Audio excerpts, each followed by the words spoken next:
Welcome to your weekly dose of horror news and fun. This is TerrorVision Horror Podcast. This is episode 3. Today we're recording this on Tuesday, the 26th of May. I'm your host, Dan, the Limb Collector McGuinness, and joining me as always is my co-host, Jennifer, the Dream Warrior Strand. Together we are two people who love horror and feel the burn of our obsolete Blockbuster memberships. Jen, how you going? Jennifer. Jen. Either way. I'm good. It's a brisk Monday. It's good for watching horror, really, and just staying inside. How are you? I've seen you've been turbo watching horror this week. You got watched way more than I did. Oh yeah, it's been a good week for horror. Oh, for you, yeah, you've got like for me. Yeah. I'm all right. I've been really busy with my comic shop. We've been because of the restrictions lifted on COVID. We've had a lot more stuff coming through from the US. Consequently, that's given me heaps of work because like back order stuff that's been there forever is suddenly pouring into my shop. So, woo! Well, hey, it's keeping you off the streets, so you know. Oh yeah. The community thanks you. Keeping me off the streets, away from the chud. Away from. Sure. Okay. So this week in horror, we have 4 stories this week. And starting off with story number 1, we have, how do you say this guy's name? Jason Momoa. Yes, Jason Momoa. Jason Momoa. Momoa is a vampire, and Peter Dinklage is Van Helsing in horror action movie Good, Bad, and Undead. Now, and this is from bloodydisgusting.com earlier on in the week. This news article came up. What do you know about this one? I mean, straight away, you've got Jason M. Yep. He's a hulking fella. Yeah, the biggest man alive versus the smallest man in show business. So, what's the undead part? Oh wait, good. Okay. Is it called Good, Bad, and Undead? Like, as in, is there a comma in the name? Good, Bad, and Undead. No comma. It's based on an original idea by Damien Shannon and Mark Swift. They are best known for writing the Freddy versus Jason and the 2009 Friday the 13th. Which was great. Oh yeah, I liked that remake. It was a good remake, and Freddy vs. Jason, just campy and classic, and I love it. Yeah, Freddy vs. Jason pretty much encapsulated like the 2 movies of everything that made them unique and just mushed them together into this weird like kind of hybrid movie that kind of weirdly worked. And I've always loved Freddy vs. Jason, where you have your teens, your teens that have been locked away. The adults have got together. They've locked away the teens that know Freddy because they've worked out the only way to stop Freddy is to make people forget him so he's got no power. And then you get the teenagers that get out of the mental institution. And the first thing they do is run to the school and yell out about Freddy. And they fuck everything up. And then later down the track, they're like, oh no, we are the ones that fucked it up. And I'm like, yeah, that's because the adults were doing the right thing. But in the movie, they were made to be baddies, but I 100% agreed with them. Yeah. Well, this is the thing. As I get older, I relate more to the adults. And I'm just like, you fucking kids deserve this shit. Oh, yeah. You deserve to be slaughtered in various ways. And I'm here for it. You did it to yourselves. And Freddy vs. Jason has one of my favourite Jason kills of all time. They're folding backwards bed. That's right. I love the soundtrack to this as well. And I thoroughly enjoy in the 2000s when all of those horror soundtracks were just like these hardcore metal. It's all like basically new metal songs that just make up this whole soundtrack. And I think I've got them all somewhere still. Like I had anything that was like a horror movie that was released back then, I picked up that soundtrack. So they're all probably on CD still, packed in a box. A Freddy vs. Jason hanging around on the old compact disc system. I do, as well as a House of Wax and a Resident Evil and probably a bunch of other stuff. There was also that scene in Freddy vs. Jason, whenever I think about it, I always think of that weird scene where Freddy and Jason are fighting and he's kind of pinballing Jason around in the dream world and he's using his crutch as like he's thonking him with his crutch and like hitting him. Well, I believe that's best and only way to play pinball is majority crutch movement. Ooh, it does make a ball do what you want. a crutch thrust, Yes. as you'd call it. Yeah. And then we got a pinball crutch thrust. Pinball Puck Crush Us. And then we got Mark's with Friday the 13th, 2009, which I only watched recently for the first time. And it was great. Or was it? That has one of my favorite deaths, and it's a very simple death. But if you've ever watched the show Superstore, there is a character on that show called Jonah, and I hate him with a passion, but he's in this movie and he gets fucked up, and I just love it so much because I hate that character so bad, and just, brings me joy. You just want to see that dickhead go down. Mm-hmm. Okay, so he's done that. He's got a little bit under his name, a bit of cred. Yeah. And he's coming into this. Now we've got the word action horror. Now that's always a scary word because what action horror when it comes to mind, what's another action horror that you can say is good? What would you call an action horror? Would we call something like Cabin in the Woods an action horror? Is that an action horror? It. Would you maybe say Blade is an action horror? Yeah, I could go with that. There's a lot of shit going on. But I guess as well, as soon as you say vampires and Van Helsing, people automatically go, oh, that's going to be a horror. Yeah, it's true. But maybe action horror is you have the horror elements, but in a traditional horror film, the main protagonist is going through horrific events, but maybe in the action horror, it's more like they've got this shit under control. You know what I mean? It's like popping Vin Diesel into a horror movie. It's always going to be an action horror because Vin Diesel isn't going to coward. In his contract, he's not allowed to coward. You know what I mean? He's got it in his contract that he is the best looking guy and the strongest guy and the guy that's always going to win. And that's why I haven't watched Bloodshot yet. True. But now it's saying like the Riddick. I think the first Riddick film would theoretically count as like an action horror. Remember, it was all dark and there were monsters under the ground, and you couldn't. Was that what was happening in that one? I think so. I've seen it once and once only. Pretty certain I saw the second one in the cinema, but I couldn't tell you anything about it. But yeah. Oh no, Judi Dench was in it. Ooh. But Jason Momoa comes across to me. If he's in a movie, he's not going to be cowering if he's the main character. But then again, he is the vampire, which does make more sense. And then you've got little Peter Dinklage as Van Helsing. Yes. I wonder if they're going to have a beard off in this. Whether they're both going to be supporting their beards, because they're pretty good at beards. These two dudes. Both of them, and Peter Dinklage. I feel that his beards are better, and I stand by his beard. Yeah, I always feel that Jason Momoa's beard is a bit of a barista beard. Like, he takes too much time in it. Where Peter Dinklage's beard is just his beard. And he just, he grows that shit out. And he's like, this is my beard. Where, it's like in SpongeBob. Which bit in SpongeBob? In the SpongeBob movie where they're all talking about not being men, and the guy's just stands there and he goes, well, this is what a man does. And he just goes, Urgh! And a beard pops out. Beard pops out. Yeah, that's what Peter Dinklage does. But Momoa, I feel like he's the guy, whilst Peter Dinklage is pushing his beard out, he's there getting it trimmed at the barber.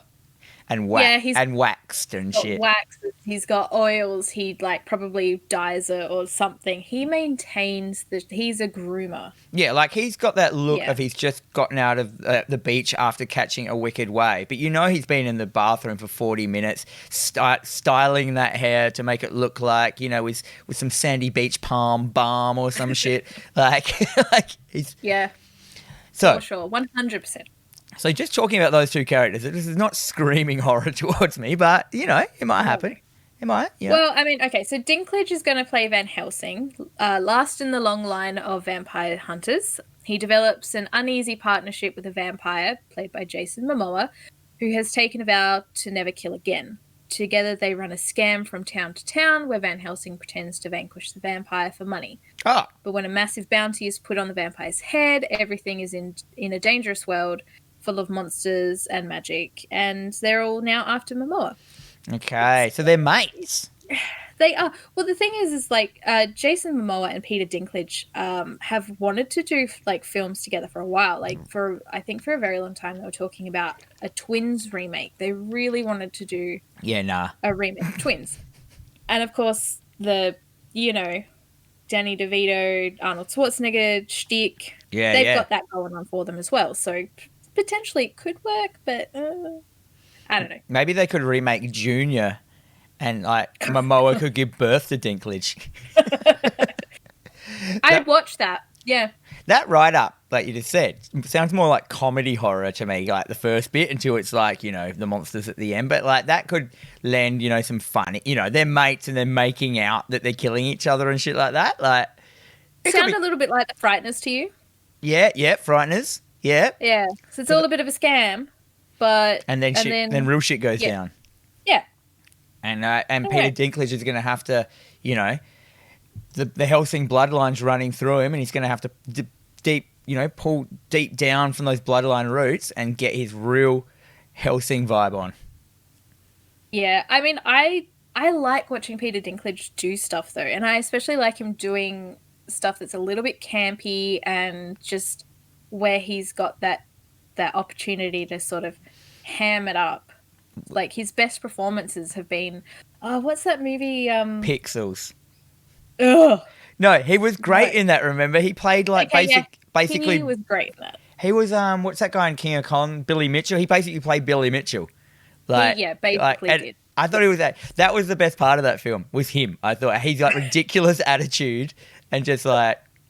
For a movie that got so panned, I had fun with that film for some weird reason. I must have just watched it in the correct mindset. As in, I may have been, like, brain dead or something. But, like... Probably. Just hungover on a Sunday morning. Yeah.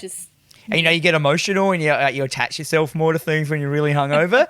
Like, you think it's better than it is. Like... Oh, God. Knights of Badassum. That's the one I was thinking. Is that what it's called? Badassium? Badassum? Yeah, that was pretty good as well. But that's to say, he's basically the same kind of character that he was in Pixels. Yeah. He plays that. A dickhead character really well. He does. He does it so well. So, I mean, I don't think Momoa's got much depth to him. So, you reckon he's a bit of a what's his name? Thor's actor, Australian. Hemsworth. Hemsworth. You think he's a bit of a Hemsworth? Yeah, I'd call him even a bit of a Vin Diesel. I don't know, man. What about more of a Rock? Bit of a what's Rock's real name? Dwayne Johnson. Yeah, maybe, but also Dwayne Johnson has charisma. I like watching him in his films. Momoa, take him or leave him. I wonder what he's like on set.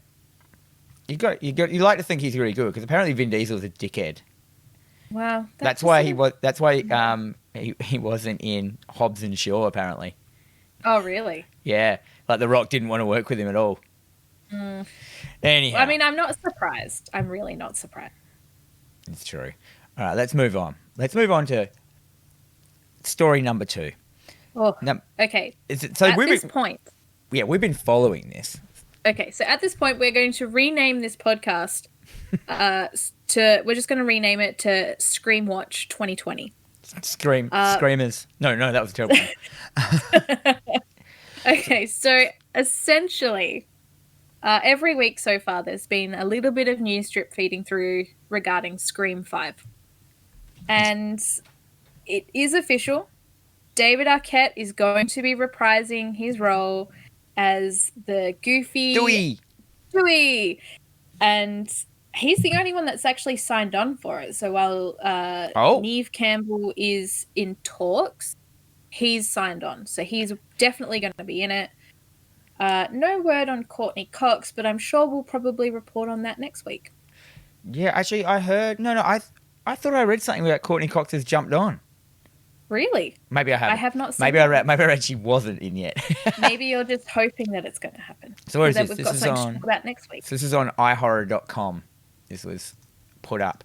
Yeah, well, Arquette, man. I love Arquette. I had a small obsession with him when I was a bit younger. I had a thing that I decided I was going to get, and it was called my Arquette jacket, because he always wore certain jackets in his films, and I wanted to look like him. Oh, So fair enough. I got my Arquette jacket, and I wore that around for a while. And then he did stuff like Eight-Legged Freaks, man. You can't go past that film.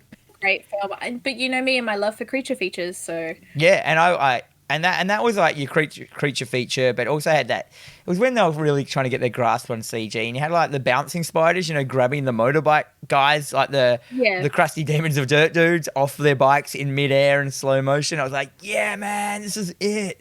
And I find a lot of those action films that I go back and watch these days, I remember them in my mind of having so much action, and they were so good. And you watch these old action films, and they're quite boring, because we're used to stuff like the new Fast and the Furious and stuff. Like, those things are off tap with ridiculousness happening, and you just assume it's going to be that great. Like, when you watch these old films, like I remember watching Die Hard with a Vengeance and thinking there is no way any film could possibly get any more action in it. And I watched it recently. I'm like, it's okay.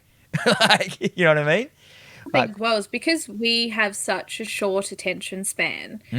Because everything is readily available. Like, they have to basically jam pack every single minute, has to be something happening, something going on at every time, just to keep everyone, just paying attention to the film. It's like a blink if you miss it. Oh God, I've missed half the film. Like, Yeah, and it's just like, but it does lack the substance. And if they're like, we're not putting enough stuff in there, people are going to blink and not open their eyes again. Oh God. So David Arquette, definitely on. So is Scream 5 happening, or is it still just in talks? Because I thought it was a solid yes. Pretty certain it's a solid yes.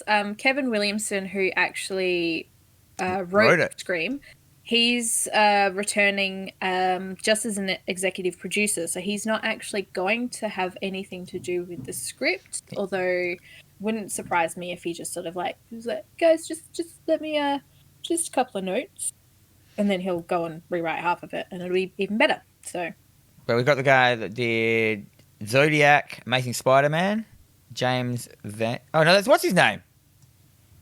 Wait, what's going on? James Vanderbilt, not James Vanderbeek. Oh, wow! That's a very, very, very similar name. No wonder I got back. Yeah. And who's Guy Buzick?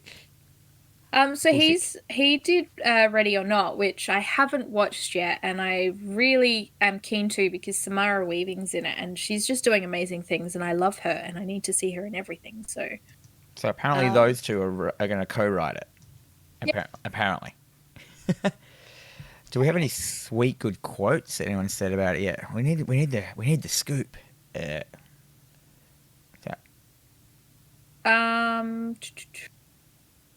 So yeah, Neve Campbell's trending on social media. She says that she would love to return to the franchise and is still in talks, meaning she wants more money.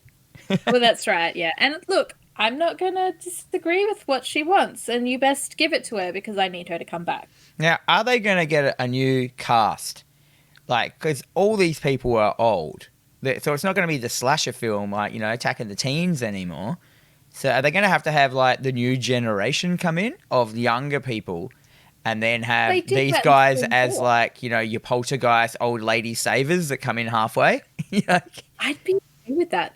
But I mean, the Scream 4 was the young cast, and it was like the reboot thing. So they've not teased as to what it's sort of gonna be about, and I think that leaves me a little bit more.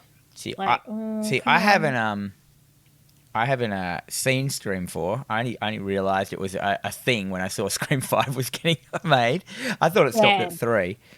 I really love Scream 4. Like, I think in my, to rate them, like, Scream is obviously the number 1. Then it's Scream 4, Scream 2, and then Scream 3 I could take or leave. Like, I very rarely watch that one. Even when I marathon them, I usually just skip it. I've just seen on this website that there's a Beetlejuice Monopoly. Yes, there is. When did that get released? Is that recent? Yeah, recently. I don't think it's hit Australia yet, or it might be here soon. I haven't seen it pop up. There's so many Monopolies out there, but this is a horror-based one, so I'm a bit more interested. Is there? Are they just the Yes. cards you get? Like, It looks really cool. I will post a picture on the Instagram so everyone can have a look. that's great. So it looks like in this Beetlejuice one, you don't win places, you win characters. Yeah, I think so. Yeah, I can see it here. I've got it on Amazon up here. Like, it looks great, like with the old VHS original cover art on it and stuff like that. Anyhow, we're digressing, but that's great. Yeah, there's so many monopolies. So there's only so much we can talk about Scream. We've banged on about Scream. Scream, number one of the best slasher films of all time. Agreed? It's true. Agreed. I think, Dan, you need to come into next week's episode having watched Scream 4. Yeah, and I'm gonna do them all. No, that'd be too much because. That's going to be a lot for you. Just go with number 4. No, because I need to remember them all in order of what happened. Okay. Well, just skip 3 because 3 is terrible. Maybe You that. can probably just I think just that's read why. about it on Wikipedia. That's why I gave up. I reckon because that was crap. So bad. And poor Courtney Cox and her meme hair. Excellent. All right, let's move on. Let's move on to story number 3. Sure. Where was this one from? From Bloody Disgusting. Earlier on in the Thanks, week. guys. You guys are the best, by the way. Shout out to Bloody Disgusting. Without you, we'd have no show. We got other websites. I know. Jamie Lee Curtis is set to direct horror film Mother Nature for Blumhouse. Is that how you say it? Blumhouse? I usually say Blumhouse. Blum? I'm pretty sure it's But not.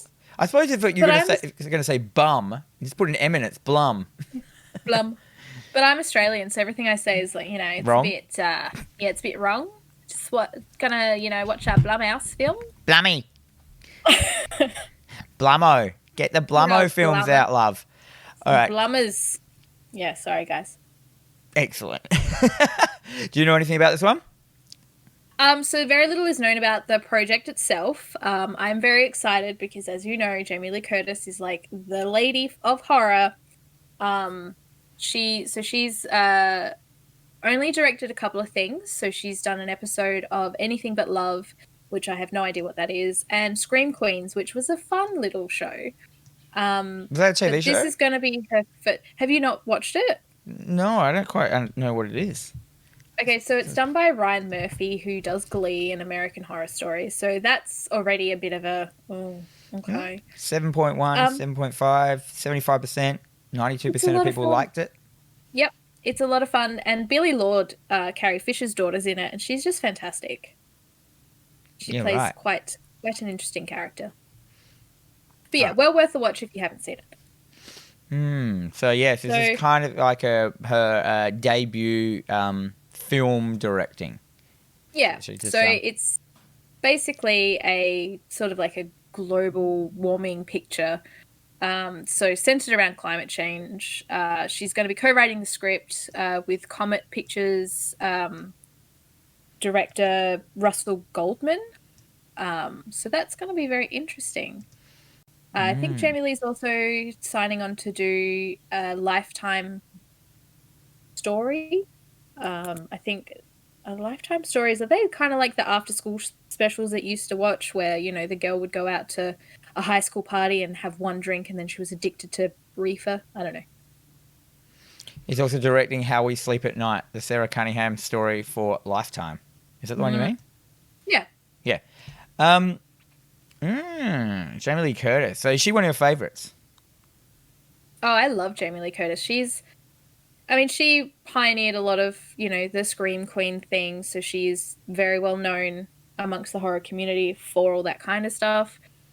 She's had like such an amazing career as well. So everything she does for me is always worth a watch. And I'm kind of really glad to see her as she gets a little bit older, sort of step back into that horror sort of role. Because, the horror grandmother. Yeah, she's going to be the wise woman. As I said, like the lady that always comes in and poltergeists and saves them, the funny little voice. Oh, I love her. Yeah, she's great. I remember as a kid being so scared of that, and whenever she rocked up, I felt so relieved. Yeah, it's like, oh, she's here. She's come to save the day. We're right. She's here. Little high-pitched voice, helium lady. She'd always just be like, Carol Ann. Yeah. Was she in Twin Peaks? Was she? She probably was. Yeah, probably. Oh man, that new did you like that new Twin Peaks? Did you watch it? I haven't watched it yet. It's a bit of a hard slog, in my opinion. It's lacking in story. Oh, I always find that oh man, what's his name? I always forget his name. David Lynch. That's his name?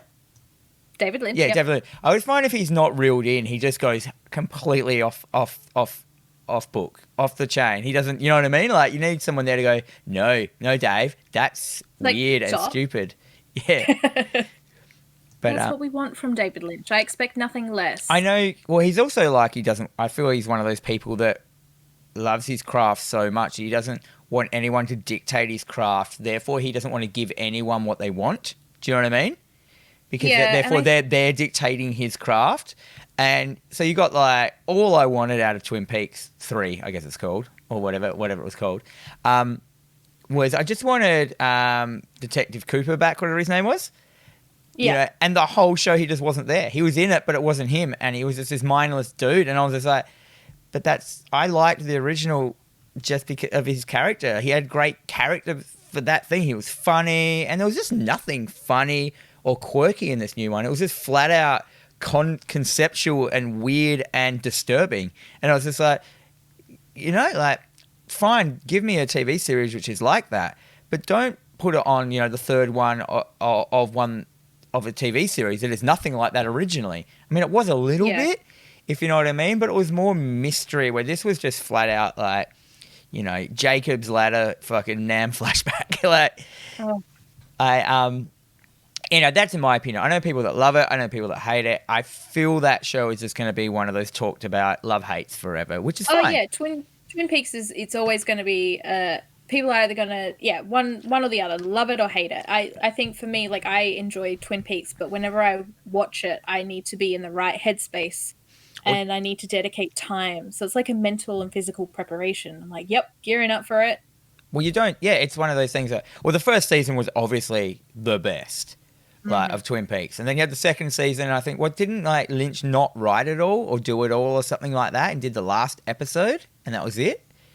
Yeah. And then came back for the film, or I can't remember that, Fire Walk With Me, whatever it was called, which I remember when this was all first coming out. I lived through the Twin Peaks phenomenon, and I had no idea what it was. I didn't know what was going on. I didn't understand what these adults were talking about. And then Fire Walk With Me, and then there was a dead girl, and in the movie she wasn't dead, and I didn't know what was going on. Like, I had no idea. I came back, I've revisited that only probably in the last couple of years. I watched Twin Peaks for the first time. And I really, really, really enjoyed the first season. And the second season, I was like, And then I never watched the film, and then I came in for the third, and I'm like, I'm tapping out. That's it. Nah. That's fair. That's like, fair. Fuck this shit. And every time like David Lynch is in his own things as a character, he always is so weird and off the chart. And even especially in that, he was that cop. Was he a cop? Like a policeman or whatever? Yeah, he was just like, oh fuck, what are you doing, mate? Anyhow, we digress again. We do. I love a good digress. It's true. I also love it. Okay, so let's move on because we're on to our fourth and last story, which I can see is going to be a long, talky one. Is it? And it isn't even a story. It is just one sentence, one statement. The Shining turned 40 this week. What? So, Stanley Kubrick's The Shining, originally written by Stephen King. Straight first off the bat, what do you think of the Shining film, Jen? See, I love The Shining. Iffa. Jen Iffa. I love The Shining as a film. I watch it more often than I think I do. Usually it's like, I haven't seen this in a while, but it's probably more like, you watched this 2 or 3 weeks ago. There's just something really, it's really weird to say. There's something so calming and relaxing watching that film for me. Like, it's one of those sort of, everything's going wrong, I'm going to watch The Shining. I find it's one of those films that I've watched the first half of it 3 times as many times as I've watched the last half of it. Like, I never get through it. Only because I think the last half is weaker than the first half. Definitely. yeah, like I think as soon as there are some bits in it where I kind of tune out right near the end. I just don't like the very, very, very, very, very end. But don't get me wrong, this film is like cinematically a masterpiece. Like there are shots in that make me shiver every time I see them, especially when you're watching beautiful like new 4K crazy versions of these shots. Like you're loving you love the kid Danny going on his little cart. You love the blood. You love the blood coming out of the elevator. I never found the two little girls. The thing with The Shining is I don't find it scary. Did you ever find it scary? I've never found it scary. I think it's because it's such a sort of slow-moving horror. There's no jump scares. It's very tame as, compared to some of the stuff that you and I have both probably watched. Yeah. So it's never really been something that's scared me or left me going, oh, this isn't okay. It almost hits like notes of being more sci-fi than horror. Like, even though it's clearly horror because it's about ghost and paranormal activity, but it never gives me that horror feeling. It's more interesting than scary, intriguingly scary. I was just like, ooh, what's going on? Ooh, because they've got powers, the kid and stuff. Like, I suppose that happens in horror as well. The shining. I mean, Stephen King, famously, he hates this film. He was not happy with the way it was directed. It did not turn out what he wanted, which led him to go off and make the 1997 telemovie version with the little kid from Little Rascals, which I was just talking about that with a couple of people recently because I haven't seen that since probably around like early 2000s. I remember watching it from the video shop. You had to get it on VHS, and it was one of those big 2 VHS tapes in one cool box because it was so long. Yeah, I remember that. And the cover was sort of holographic, so it was like the dad's face, and then you turn it, and it's like a decay face. Yeah. Yeah. I'd forgotten about that. Yeah, so I'm trying to track down a copy now so I can actually give that a rewatch since it's come up in conversation so many times just in the last week. So if I find a copy, I'll flick one your way. There are some great screenshots from it though on the old internet, the miniseries. Mm-hmm. Like some pretty the main guy looks pretty scary, but yeah, I reckon it'll just be crappy in the end, like the Tommy Knockers TV series. Do you remember that? I've not watched. Dude, it had Jimmy Smits as the main character. You can't really of course, that's why you've watched it. Yeah, it's the only reason I actually watched it. Because I was like, I was on my Jimmy Smits binge, because everyone has to go through a Jimmy Smits binge. A bit of Bail Organa in their life, he's been around. Can't say I've ever had a Jimmy Smits binge. Dude, Jimmy Smits is the key element that someone brings in when a franchise is failing. Like, it's just like, oh my God, it's failing. Quick, bring in Jimmy Smits to save it. Like Dexter, everything. Like Star Wars. Like, just bring in Jimmy Smits, everything will be fine. Yeah, okay. It's true. Star Wars needs more Jimmy Smits. Anyway, back to The Shining.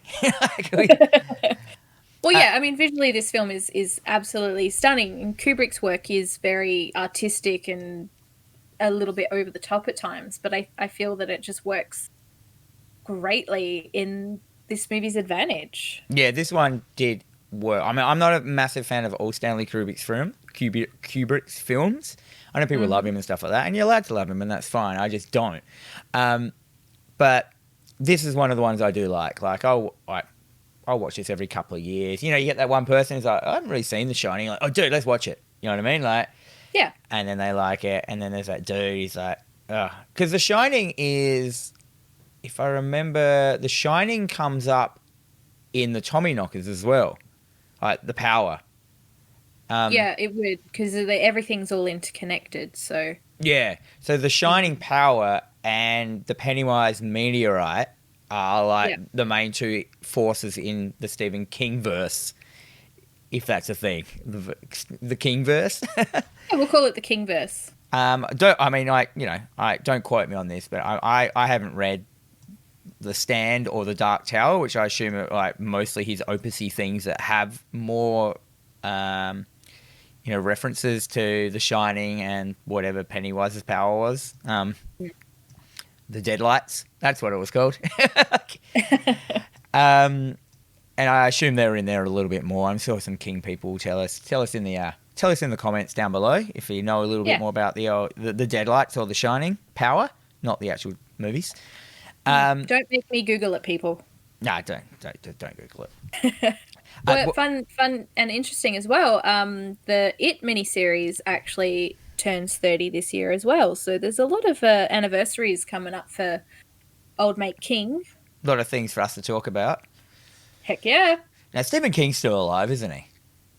Of course he is. He's just released a new book, which I don't know what the title is because I didn't pay that much attention, and I'm sorry. Oh, that's right. He was the. Was he in the Pet Sematary remake? Because he was in the new It book as the pawn shop guy. Yeah, that was great. Was he in the new Pet Sematary?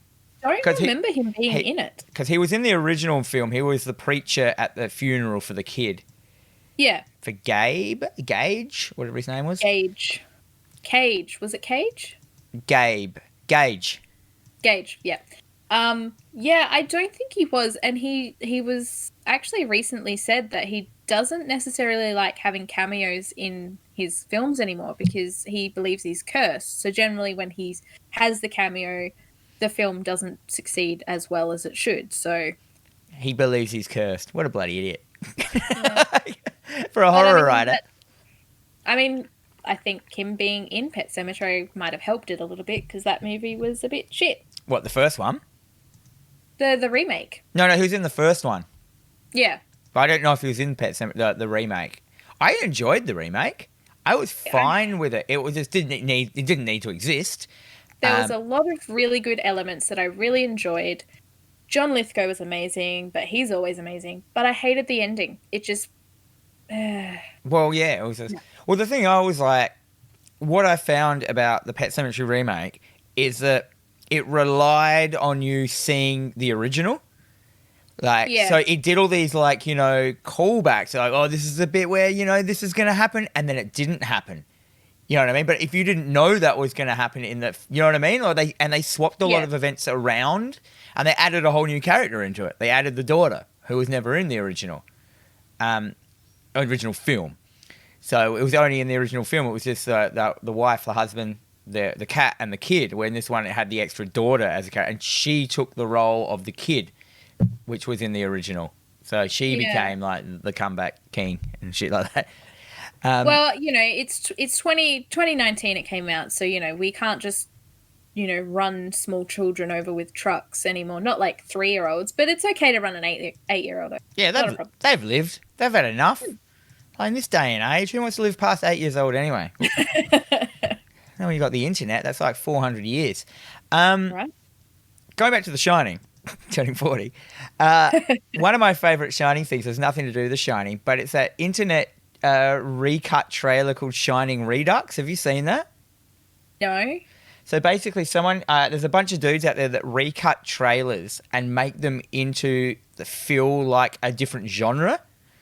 Sure. So they make The Shining into just by cutting the trailer and putting different music and cuts and beats into it. They made it into a feel-good thing about a writer just trying to finish his book, and it's like Jack just can't finish his book, and and he finds inspiration through this kid, which Right. and it is so good, and it's got Salisbury Hill song that's climbing up on Salisbury Hill, that as the thing. Watch it straight after this. It is the most hilarious beat thing they've ever done. They also did one where they did Jaws as a rom-com between the guy and the shark. I've seen the Shining trailer that they redid using cats. That was pretty good. No, well, this is not that, but I will watch that in as soon as we finish this podcast. But yeah, check out The Shining Redux. It's so worth watching. I downloaded that song. Is it Peter Gabriel? I have no idea. Sings it? I will post this on the Facebook page as well, so everyone can have a watch. Oh yeah, definitely. Write that down. But already. Yeah, but that's like that was my first kind of. I'd seen The Shining, and then I saw that trailer readout, and I showed that to so many people, and yeah, it just whenever I say Shining to me, and it's like because it's called Shining, it's like shining as if it's a heaps good thing, like he's shining when he gets to write his book. It's great. Anyhow, what were you going on about? Oh, what wasn't I going on about? Lots of things. You've lost it now. Should we move on to what we've been watching? Yeah, let's do that. I've watched a lot, and you have not watched as much as me. No, that is true. I have watched a lot this week. It just hasn't been horror. Not horror. Yeah, I was splashing around like. Sometimes you need a break. It's true. It's true. Like I was look here. The things I have watched this week, which are not horror. I watched Fury, the Vietnamese fighting movie. I watched Future Kill, which is like a 1985 trash action film. I watched. Are you ready? Jupiter's Ascending. Oh, I saw that on your letterbox, and I sniggered and then moved on. I just heard it was the worst film of all time, but it's by the Wachowski sisters, and I really, you know what, The Matrix, I hold it so close to my heart that I couldn't believe that they made something bad. And I watched it, and I was like, yeah, this is bad, but it's not as bad as everyone said. It's nowhere near as bad as what everyone said. I only gave it 1.5 stars. But it wasn't as bad as everyone said. But it wasn't a half star. Like I gave Future Kill. Yeah, okay. But yeah. Have you seen Rota? What's Rota? Rota? Okay, we might have to watch Rota, although it's really hard to track down. It's basically like Terminator, but a super low budget. I may have watched it. It sounds really familiar, the name. Yeah. Anyhow. Yeah. What I've been watching. So I went back and I watched from what I thought was not the first time, but it was the first time I'd ever seen this film. I just romanticized about it so much as a kid, looking at it in the video shop and the cover. I just thought I'd seen it. The 1982 film Xtro. Xtro. This film always scared me as a kid. Like the idea of like looking, the cover of it was shocking. There's a whole bunch of covers, but the cover I used to see, it's an actual photo cover from a shot from the film, and it's got this monster with its tongue lashing out towards kind of the camera, and it looked like this because it was a photo. And all VHS covers back then were drawn. And this one was a photo on the front. I mean, and I was just like, oh, look at that thing. So its catch line was, some extraterrestrials aren't friendly. Okay. It's directed by Harry Bromley Davenport. Now, I'm just going to check to see what he did. He did Xtro, Xtro 2, Xtro 3. Oh, okay. Apparently. Later. A lot of horror and some crap. It's just crap. A lot of horror and some crap. A whole bunch of crap. Not even worth. So this is about a man and his son playing out in their backyard in the middle of the day in England, and in a very small backyard. And then a flash of light comes, and his dad's gone. And the kid is like, my dad was taken by a flash of light in a spaceship, and the mum's just like, no, he just bailed on us. You know what I mean? Then, I think it's 3 years later, they've moved on. She's got a new boyfriend. They're living in a different place. And then this, a spaceship comes down. There's a flash of light, and then this horrible thing comes out, which is actually a man dressed like, so he's, when you do a back bend. Yes. Yeah, so he's like that in the costume, but his head's around the other way. So it's this horrible monster that, walks with its knees bending the wrong way and shit. Like, it looks great. It's hilarious. And then this thing, kills people. And then, for some reason. And then a big kind of, at one stage, it gets a lady, smashes her up, and a weird thing comes out of its chest, like a big tentacle, and suctions onto her mouth, and then she wakes up and she suddenly gets super pregnant, and then he gets birthed out of her in a full adult, and it's gross looking. Like it's like you see it all happening, and then he's just back, And then he goes back to the family and it's all weird and he's got these powers and he's actually the alien and he actually kind of recruits the son and they start recruiting people by like sucking on them and then they become the alien and then they wrap people up and like make eggs come out of them and like it's this crazy, weird, horribly graphic. Like it says really they Cronenberg the shit out of this film. Like Yep, go on. And there's like bits everywhere, and I'm not going to say what happens in the end. I've already given away too much, but this is a 1982 film. So first up, the soundtrack was wicked. It's that old like, you know what I mean, like that, like. Like, and I was just loving it, like the soundtrack part of it. That worked really well. The monster makeup and the practical effects are wicked. Like there are some truly terrifying bits, like, and you know, people with like massive teeth coming out of their face and just like that.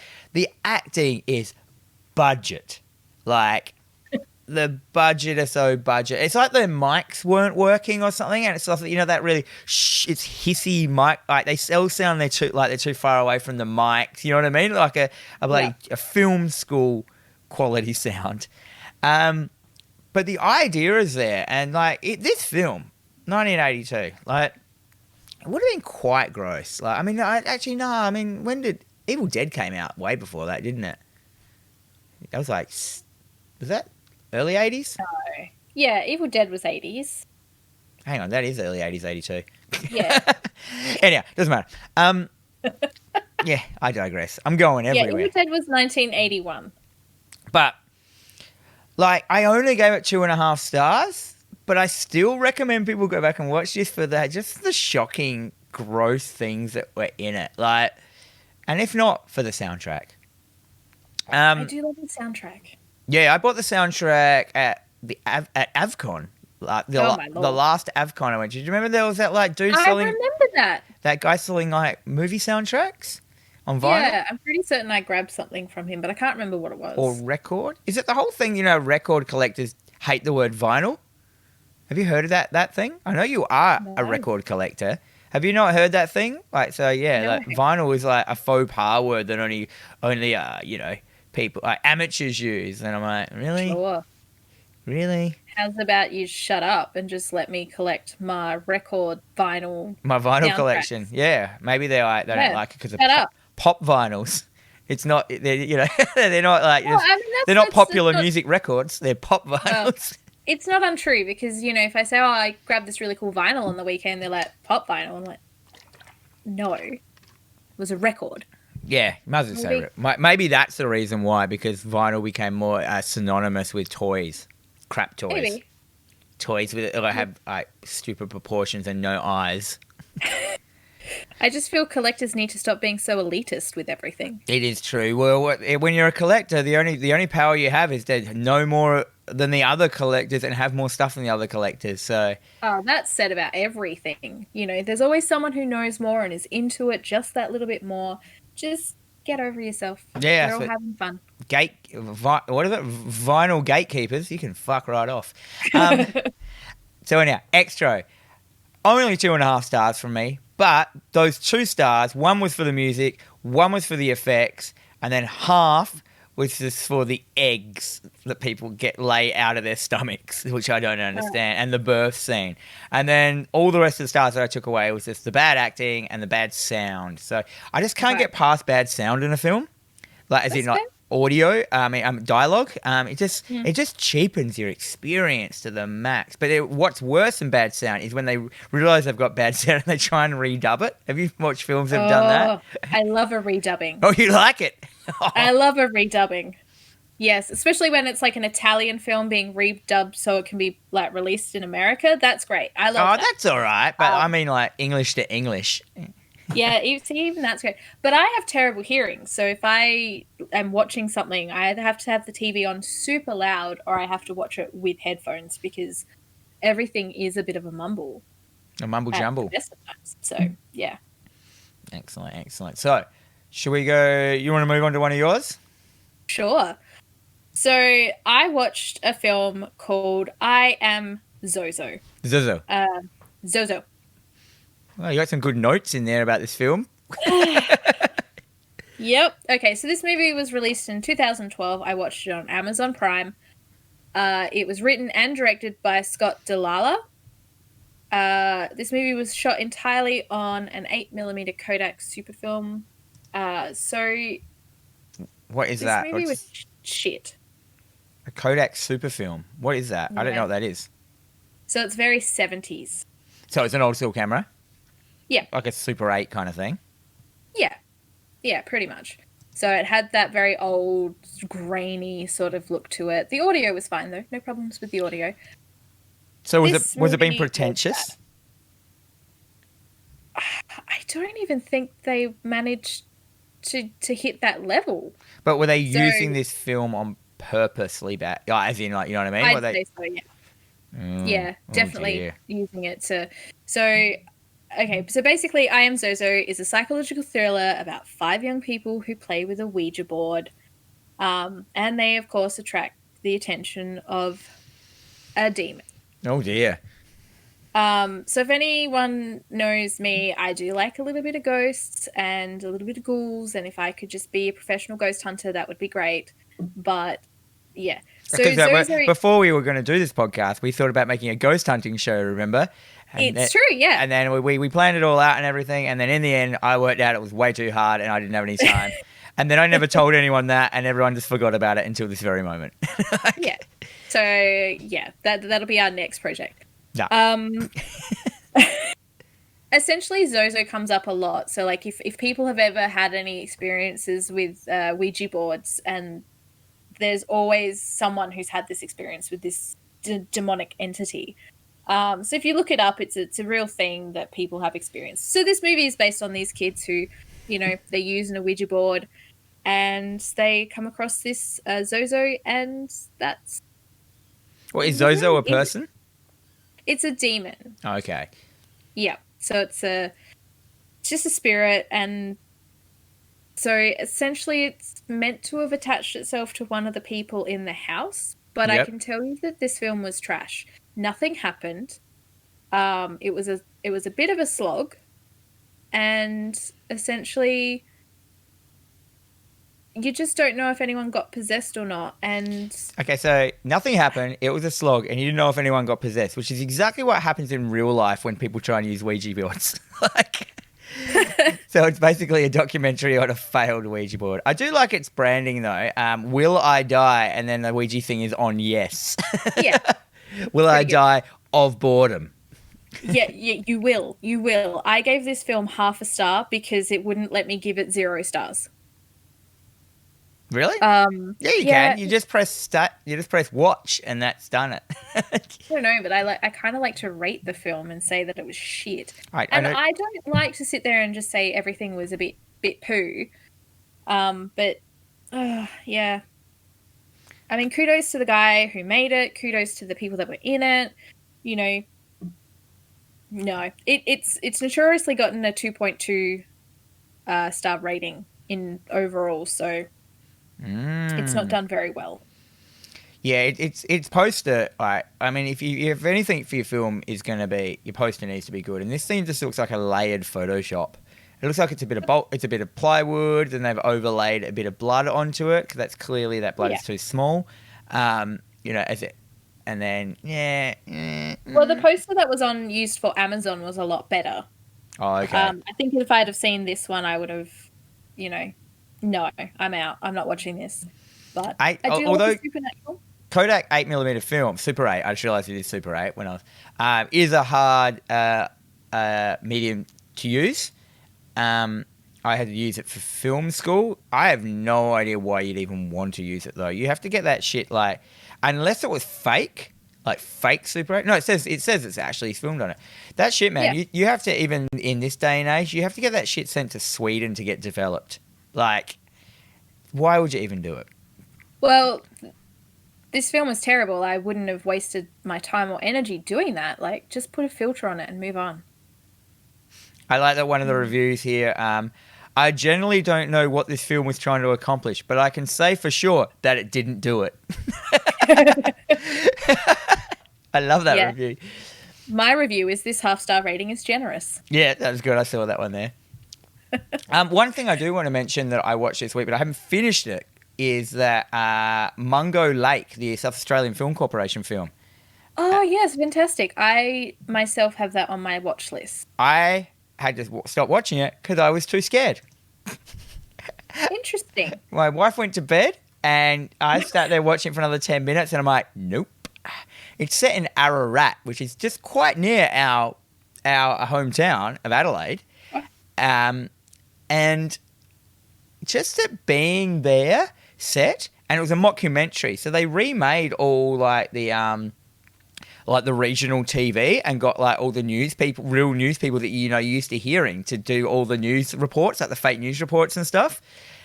And so it was just like watching the Channel 7 News reporting all this stuff. But then you're watching it as a documentary, and because it was so realistically done, you're like, oh shit, this isn't real. You know what I mean? Like, and then it's dealing with child death, which is always a hard thing for parents, as I am a parent.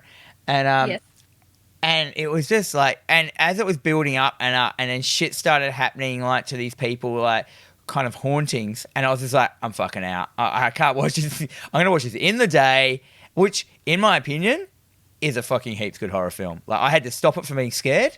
Oh man, I can't wait to get back into it. I just wanted to interrupt that because I said I hadn't watched it, but there was a couple of films I watched nearly to the end. I just didn't get to them. But next week I will be talking about this in depth. I feel that this will be next week's homework. Yeah, maybe that'd be a good one actually, because you want to watch it as well, don't you? I only watched it. I only watched it for about the first little tiny bit, so it's not counted as this week. No, that's fine. Well, you've got to complete for it to count, right?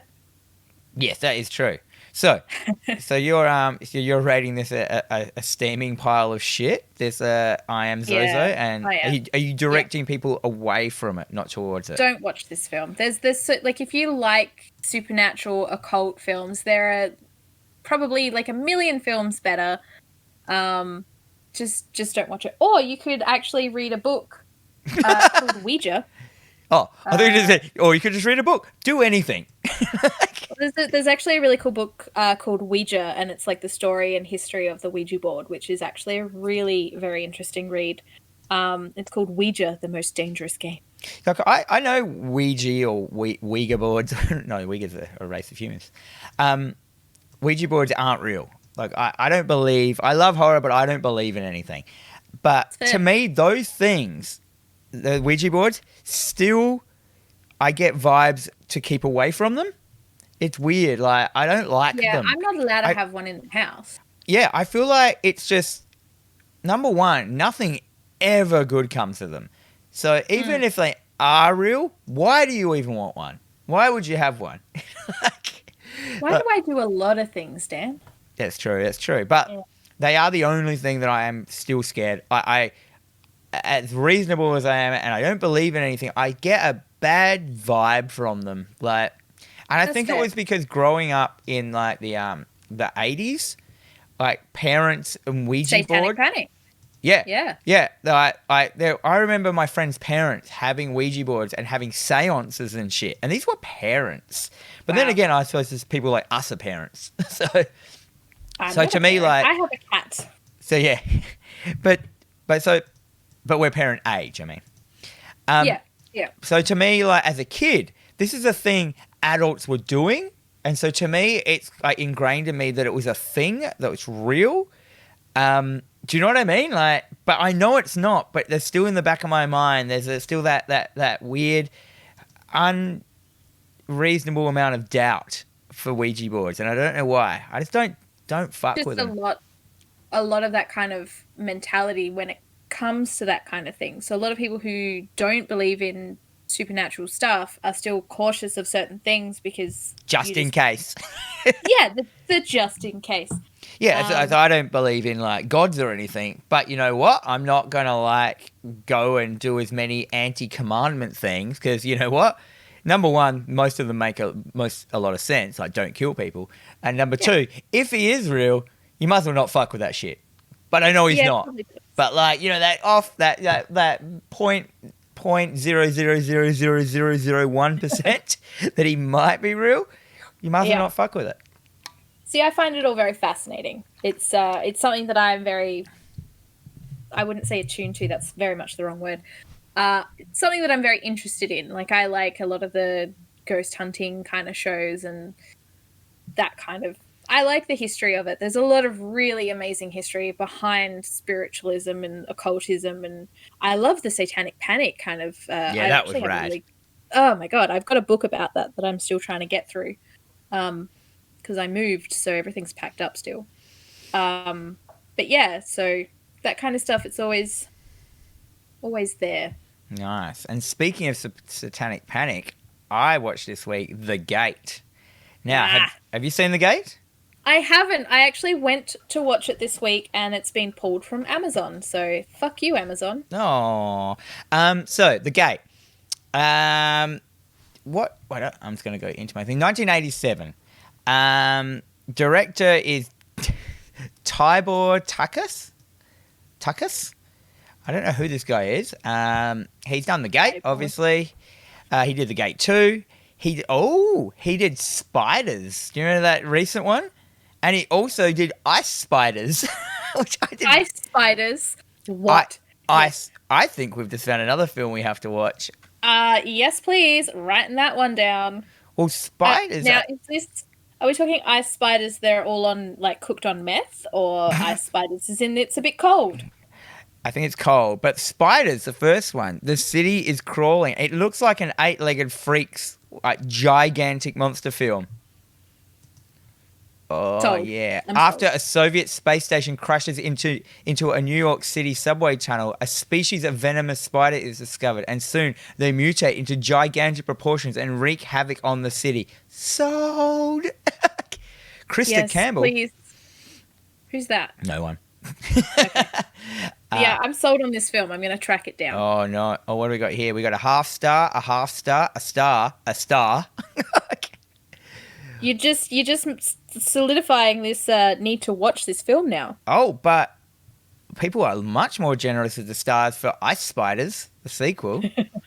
When a young ski team training for the Olympics arrives at the remote and isolated Lost Mountain ski resort to focus on training, they're thrilled to find a retired Olympic skier, blah, blah, blah. But their plans are halted when a scientist working on a nearby government lab arrives with the horrifying news that a top-secret government project has produced giant spiders and they have escaped, killing and eating everything in sight. All right, so it's not a sequel. It's just more Spiders films he's done.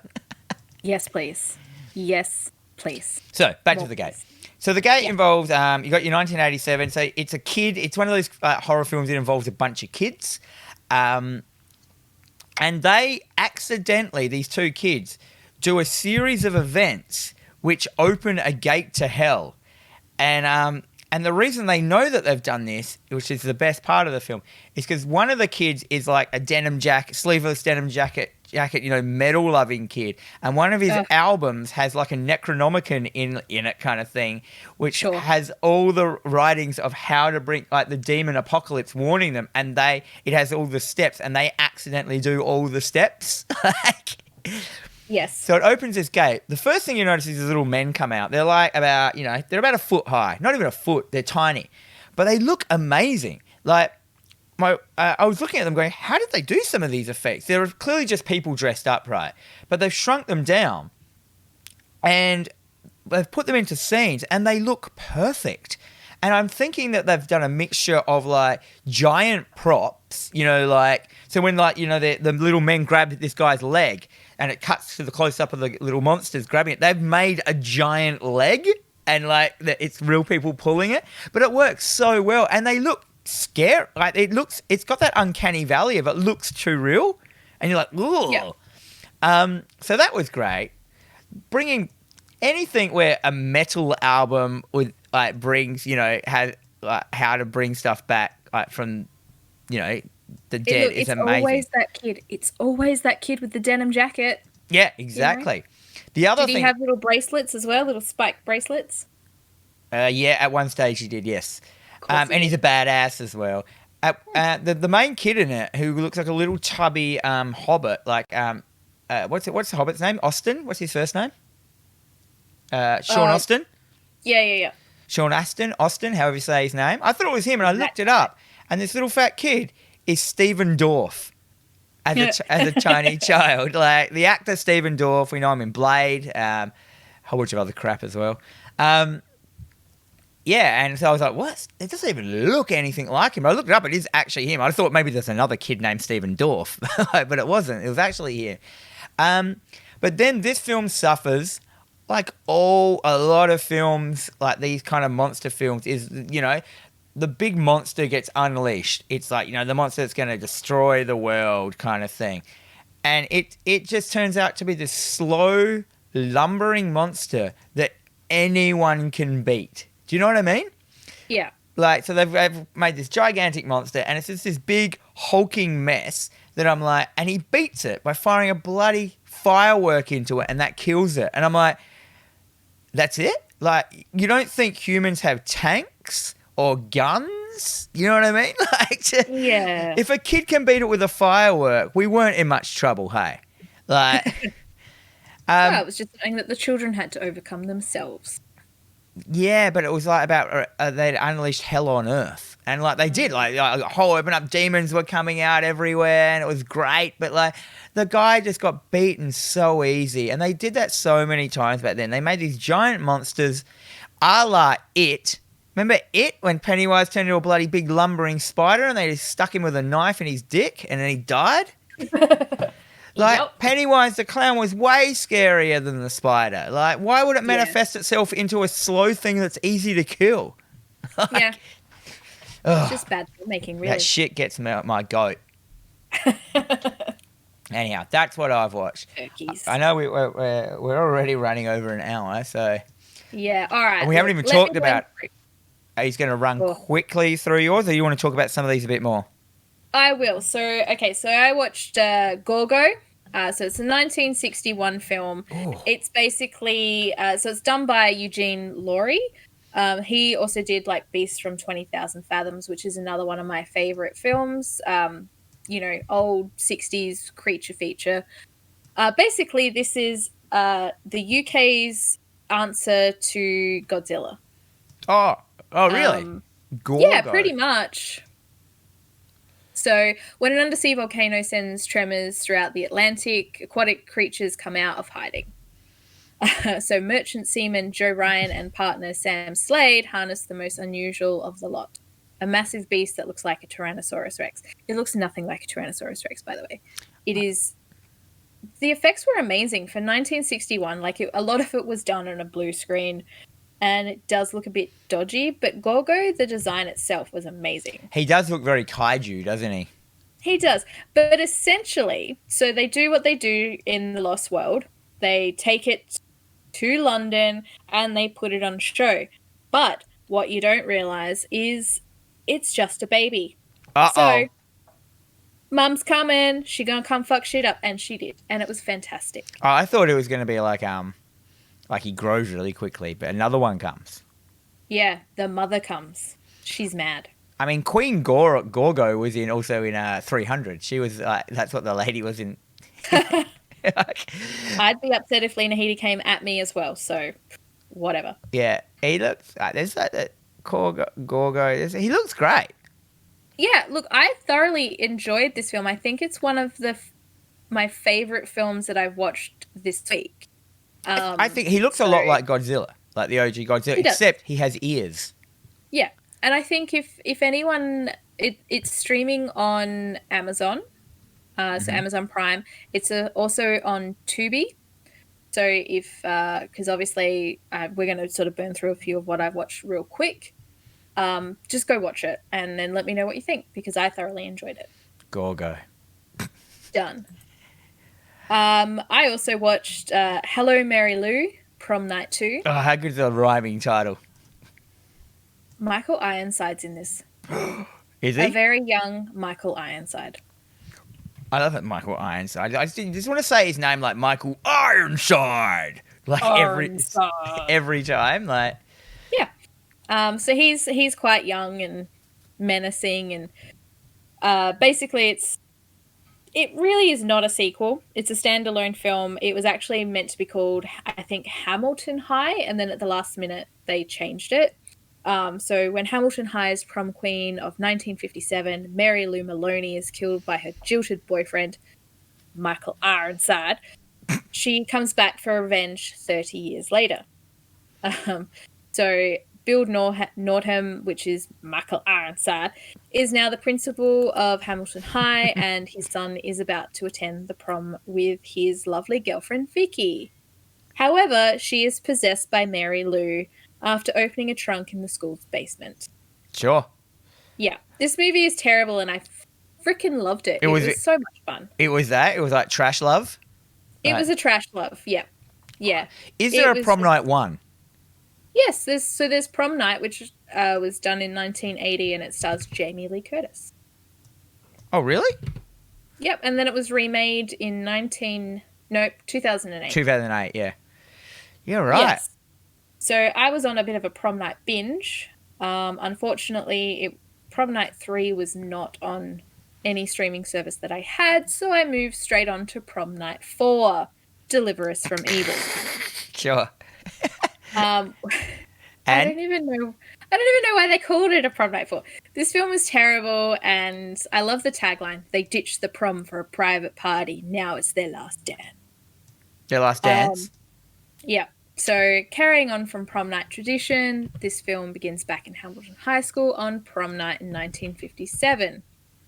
As a young couple are enjoying a romantic moment together in the backseat of a car, they're interrupted by Father Jonas, a priest who slashes and immolates the lovers. He fucks their shit up. Like, it was really good. Oh, you enjoyed that? Yeah, I do like gratuitous violence sometimes. 30 years later, Jonas gets loose from the chapel basement where the church fathers have been secretly keeping him locked up and drugged.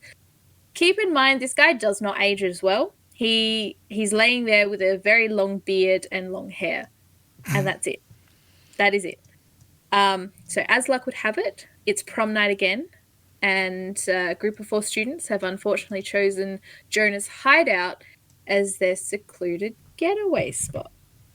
Oh. So this was done in 1992 by Clay Boris. I don't think he's done much since.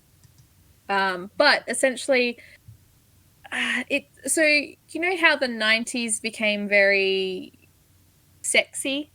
So a lot of the films were a bit like sexy thrillers, so Basic Instinct and Color of Night. What was that other one with the threesome? Wild Things? Yep, that's it. That was 98, but yes, that was a great film. Neve Campbell again. Yeah, so this one was, it felt more like a softcore porn with just a little bit of violence. So. Ew. Yeah. And yeah, so I guess that sort of fits in with a little bit more with your satanic panic. Fun fact, there's like actually a guy who has been in every single one of these prom night films, just playing a different character. Oh, they can bring like they can do like in Scream where they can just bring him back at any time they need. Yeah, he's an extra. Yeah, it's fantastic. Then I watched another really bad film called We Summon the Darkness. I kind of wanted a little bit more out of this film. Basically, it's set in the Midwest against a backdrop involving a killing spree throughout. It's meant to be orchestrated by a satanic cult.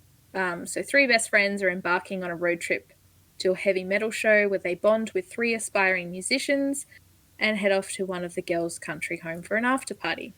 Oh dear. Musicians. Of course, I know. Of course, it takes a deadly turn and the bodies begin to pile up. So it was bad. It had so much potential because it was the whole satanic panic thing, and it just turned in on itself. Like, I think it was very poorly executed. Johnny Knoxville's in it. He plays there you go. The pastor. Taylor Swift's brother is in this. Oh yeah, cool. What's his name? Something Swift? Yeah, it's Austin Swift. Austin Swift. So He gets the branding of this film is on point. So at the moment, yeah, the hottest colors in graphic design are pink and blue mixed together. yeah. Everyone's doing it. Everyone, like everything. Comics are doing it. Film trailers are doing it. Video games are doing it. Everyone's using pink and blue. So this thing is on point with its branding. It's just like, number one, you got Johnny Knoxville in there, and he's like, let's face it, like he's jackass and he's nothing else, in my opinion. I know that's mean. Agree. I know he listens to the show. Sorry, man, but like, um, but yeah, this film looks. It's got all its like. You look at some of its posters online, and some of them, it's like it's going for every genre of horror. Like, you got like kind of your Yeah. slashy kind of fun 80s pink and blue. Then you got like this really dark one, which is brown and blacks. Looks really serious and like horrible. And then you got this other one, which is like, it's got in a forest and it's got blue and fire. It looks like bloody Caravan of Courage.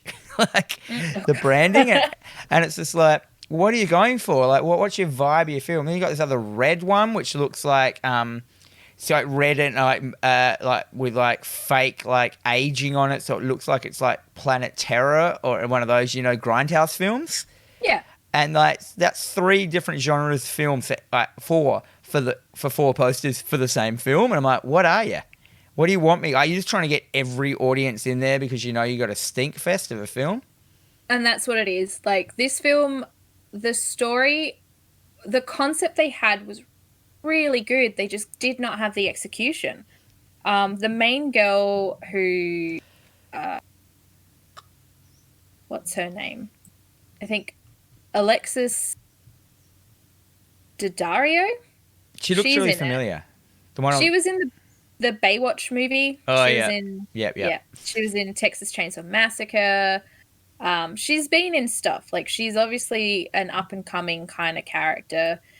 She was great. Like, she did a very good job doing what she did, and I think she did really hold the film together, but it fell so flat.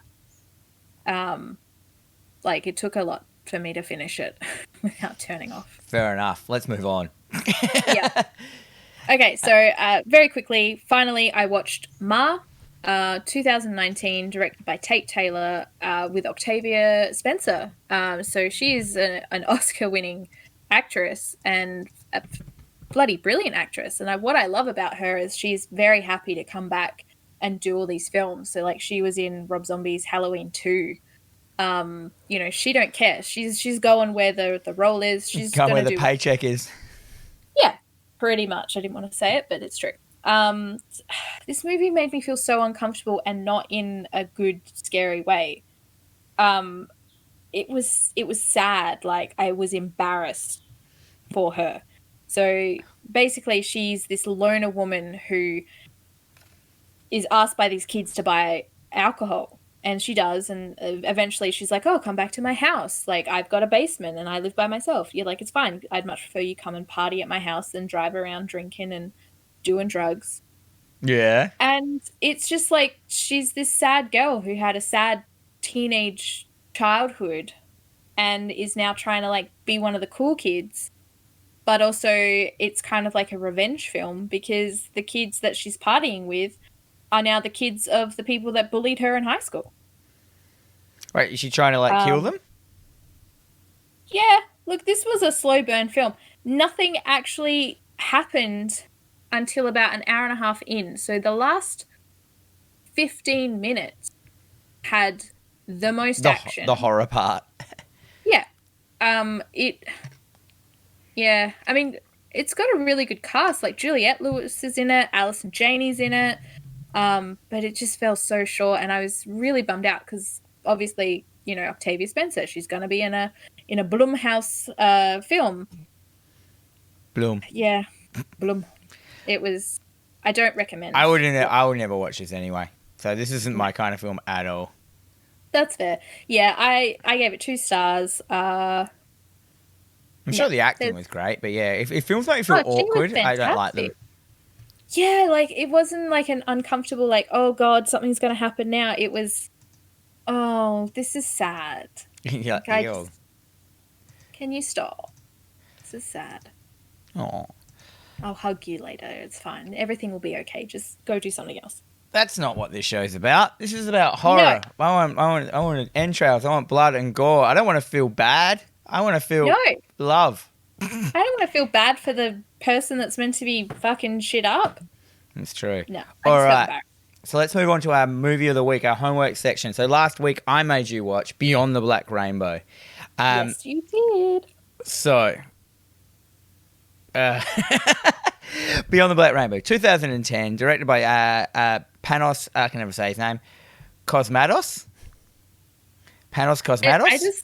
I just be like Panos. Cosmatos. Panos Yeah. Cosmatos. So recently he created the film Mandy, which had Nicolas Cage in it. It was all right.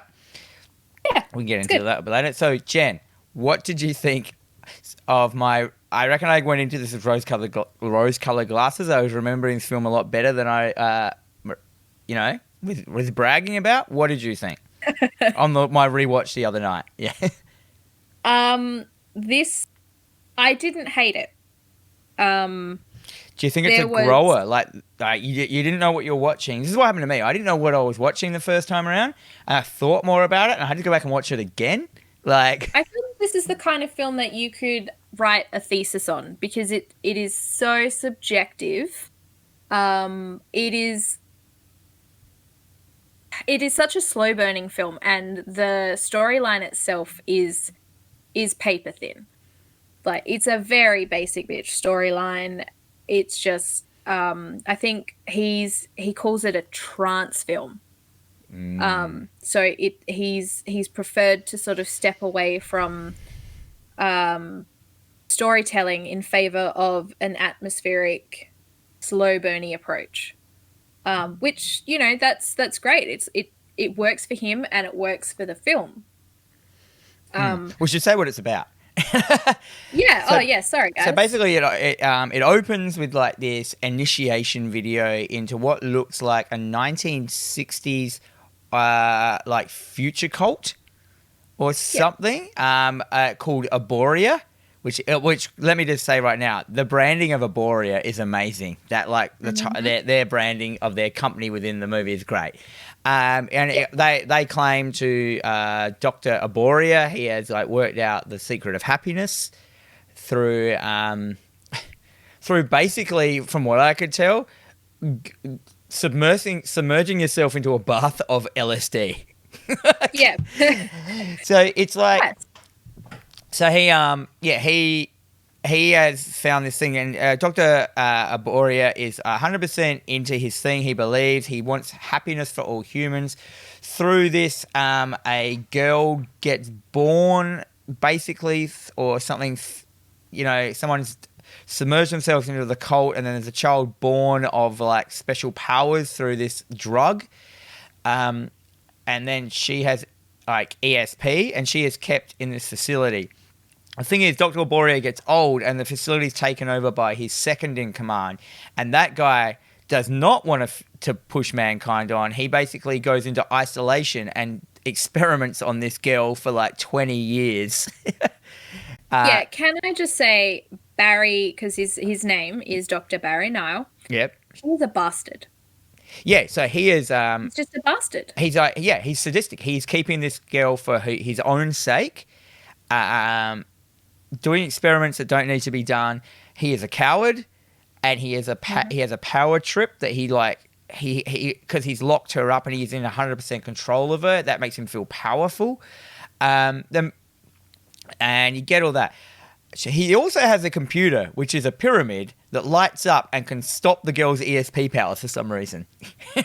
Yeah, so she's basically locked in this room, like, pretty much 24/7. So the only time she's actually allowed to come out of this room is when she goes in for her therapy sessions with him. Yeah. So she's basically sort of held captive, and this machine sort of stops her from being able to use her powers, basically. But you can always, so there's like little bits and pieces here that sort of indicate that she's got powers, because when one of the nurses is walking her back to her room, her nose just sort of starts to bleed a little, and she's like, "Stop it! Yeah. No, don't do that." So, I mean, what does happen is quite good. I thoroughly enjoyed that. Yeah. I kind of thought there was going to be a little bit more horror to it. Well, the horrors in so the director, his vibe. I read in an interview with him. His goal was that he was like us. He used to go to the video shop as a little kid and just stare at the horror section of all these films that he wasn't allowed to watch, and he'd look at the covers, he'd look at the back every day after school, which is exactly what I did. And then he would. So he had this in his mind. He had this fantastical world of what these films were going to be like when he was finally old enough to watch them. And obviously, he got old enough, he watched them, and they weren't what he thought. So he wanted to create a film that the 10-year-old him thought these films were going to be like. Yeah. Which in its own thing is a great, really like hard goal to do. You know what I mean? Like to create this thing. So naturally, it's become very it's very psychedelic and very there's scenes of weirdness and stuff like that a young person would think, oh, what are some horrifying scenes? The thing that really floated this film for me is, number one, is the soundtrack. It's my God. It's chronically good. It's like, it's like, you know, he has encapsulated like 1980s and 70s like horror film into this, and then done a slight twist on the music and kind of modernized it, but not. The other thing, and then the other thing is the visuals. So you've got written here, it was shot on Panavision 35mm, which is fucking huge. Yeah. Like, you can see if you actually look at the trailer, how long the trailer is. Like, it's one of those wide movies. The visuals in this, like, if you're ever going to watch it, you really need to get the best version possible. You need to find like the 4K Blu-ray ever, because this film has some intense colors in it, some reds and that, and anything, if it's not perfect, those reds will bleed into the other colors and stuff. And that's what pushes me. It's that feeling of that music with these long going shots that are just like of a triangle, a red triangle, like going, and it's just got this like music, and I'm just like, oh my God, I'm mesmerized. And that kind of pulls me towards that film. If I pull myself away from it and look at it, I'm like, is it that good? I don't know, but it's more like a film clip that you really enjoy, but you don't enjoy as well. Like It's the kind of film that I feel that you could have on in the background. Like, so say you're working at your computer and you're listening to just something else, like just some music. It could be playing in the background, and visually, like, it is mesmerizing. Like, it is very slow, but visually, aesthetically, it's very pleasing. Like, I love that a lot of it is very minimalist, but there is just such a vibrancy to it as well. Yeah, it's a hard film to explain, isn't it? I knew we were going to have. Oh my God, it is. So I did try to look into it a little bit more because you know, I love to have as much information about a film as possible.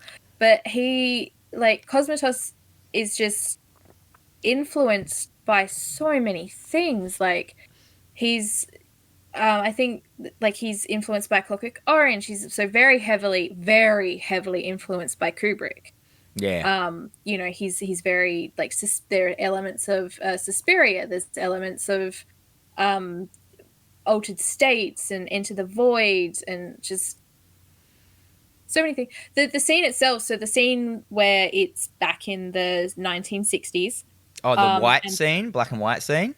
Yeah, so that's such a high contrast black and white scene. And he said that it was the perfect look for the flashback because it felt like fading and decaying artifact, which is not wrong. But, you know, when he sort of descends into this pool of black goo and then comes out and he's just completely covered in it. Transcended. Yeah. Which I call the acid trip pool. Yeah, and it's true. 100%. He's just like, you know, vat of acid. And now he's just fucking high all the time. But yeah, there's so many influences that this guy's got. It's really hard to sort of pinpoint. And because it's such an experimental kind of film, I think the Begotten is what they've said it's shot like. The Begotten, yeah, right. I didn't Yeah. know. Oh, is that like a whole contrast black and white Yeah, film? it's an experimental horror film Yeah, right. from the Like, 90s. I love it. Like, you're going to love it. You're going to hate it. I love that it was released on VHS. They brought out a VHS copy of it, like, Yep. which is chronically expensive. Like, Mhm. they only did a super limited run, and the people who do have them, there's actually one at our local nerd shop in Adelaide. And I think it's got like a $280 price tag on it. Something like That is at Starblaze Collectibles in Adelaide. So check those guys out. That they have crazy good shit there. If you're a movie collector, as Yeah. yeah, it's almost too hard to go there. You can't not go there and buy stuff.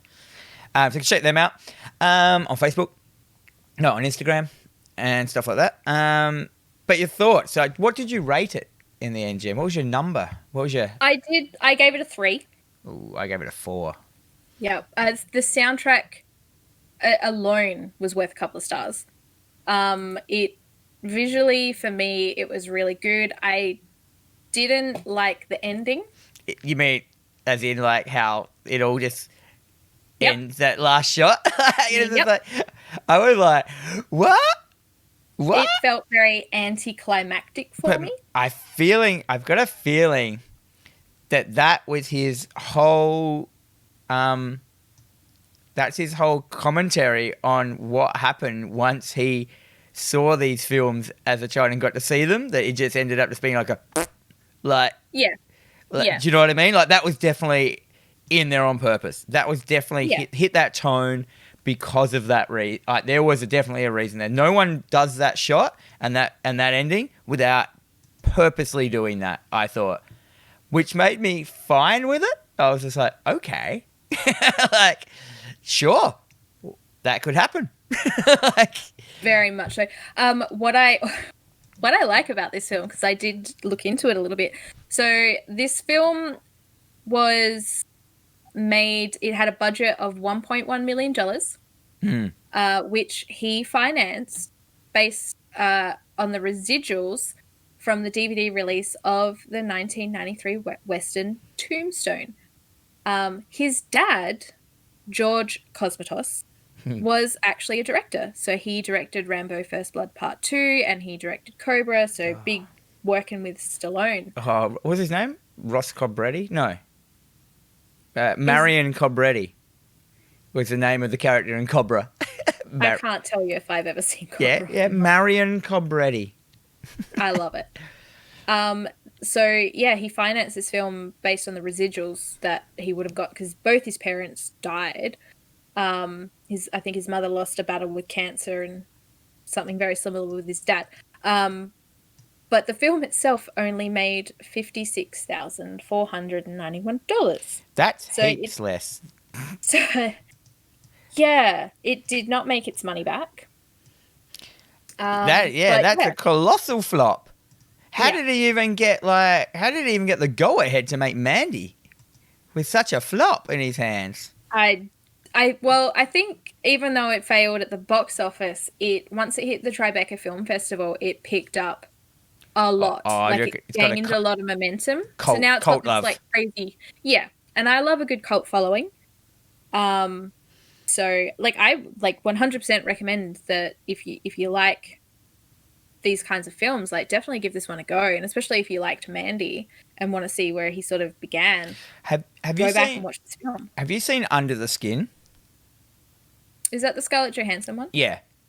I haven't. There are some shots in that which remind me of Black Rainbow, which they go into this underwater kind of black world where it's all black. And I'm just like, it just reminded me of like, it's kind of like Rainbow could have done that if it had just had its shit together a bit more.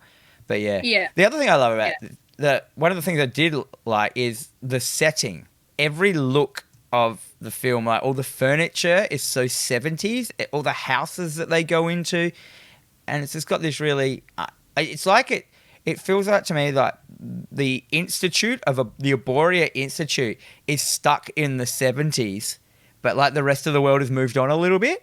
Like, Yeah, definitely. because when they go out and there's those weird two metal dudes in the field having beers and shit, like they don't seem like they're 1970s dudes to me. They seem No, like, and if you notice that the filmmaking changes significantly when they're outside. yeah, it's just like, like the institute is it's like a time capsule of like, Yeah. even the film stock and everything is like it never leaves that spot. Like it's just Yeah. And I love that there's this scene where because obviously like there's a lot going on with old mate Barry. He sort of Bazza. He's taken a lot of medication to sort of keep him a little bit sedated and a little less unhinged. And there's this scene where he just sort of just pops this little pill, and you just see him like he's obviously starting to like chill the fuck out, but then the walls just start bleeding behind him. And oh yeah, that was great. Oh, it's not like this terrible sort of drippy blood. It's like almost slime. like, yeah, and that scene, I was just like, damn, that's good. I like that. Do more of that, please. I just liked whenever they showed the computer. And it was just like, whenever they showed the computer, that triangle computer, the music was always at its best. It was always at... Yeah. Or when he was driving his car. Like, oh, God. He's like... That just reminded me of Kung Fury when he's just driving the car. Kung Fury? Yeah. Come on, man. Kung Fury's the best. Oh, man. Anyhow, so our homework for next week, what was it? I think we should watch Mungo Lake. Or was it Lake Mungo? That's it. Mungo Lake. Yeah. We know what we're talking about. Yeah, we do. I'm going to write it in here. So I'll do it. Yeah, I will definitely do that because I was really enjoying. I mean, it might just fall flat in its face, but like I saw all the reviews and everyone was like, "It's heaps cool." Well, I mean, there's so much homegrown horror. There's so many good horror films out there that are made in Australia and South Australia as well. Babadook. Babadook, represent. Yeah, I like that film. That they need a little bit more recognition and praise that they. It's not just all about America, guys. That's true.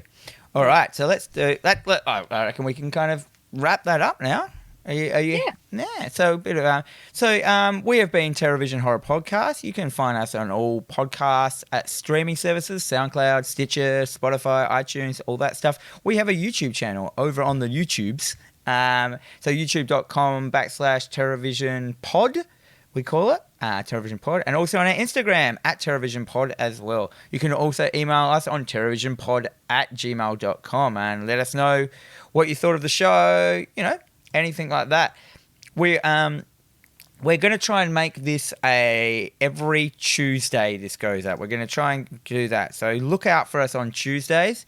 So the podcast will go up on Tuesday, and so will it on YouTube. That is our thing. So have you had it? I'm going to go. So goodbye. And remember, kids, if you can't find a friend, make one.